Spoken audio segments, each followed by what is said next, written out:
Yolunu azmış iki dovşan.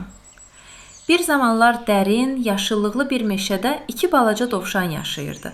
Biri ağ, biri boz idi. Ağ dovşanın adı Pupu, bozun adı isə Topu idi.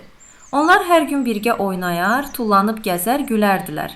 Bir səhər gün çıxanda Pupu dedi: "Gəl, bugün meşənin o biri tərəfinə baxaq. Orada çox dadlı yerkökülər var" deyirlər. Topu sevinərək razılaşdı. "Hə, bəlkə biraz da yeni dostlar taparıq."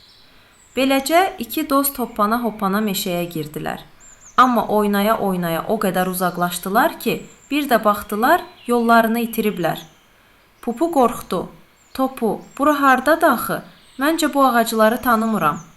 Topu sakitcə dedi: "Narahat olma, biz birlikdəyik, yolumuzu taparıq." Onlar biraz getdilər, quşların səsini dinlədilər. Qaranquş dedi: "Çay səslərini izləyin. Çayın axını sizi düz meşənin çıxışına aparar." Dovşanlar minnətdarlıqla təşəkkür edib çayın səsinə tərəf qaçdılar. Axar suyun yanınca hoppana-hoppana getdilər. Amma bir anda göy guruldadı, yağış başladı. Onlar tez böyük bir göbələyin altına sığındılar. Pupu dedi: "İndi nə edəcəyik?" Topu gülümsədi. "Qorxma, hər fırtınadan sonra göy qurşağı çıxar."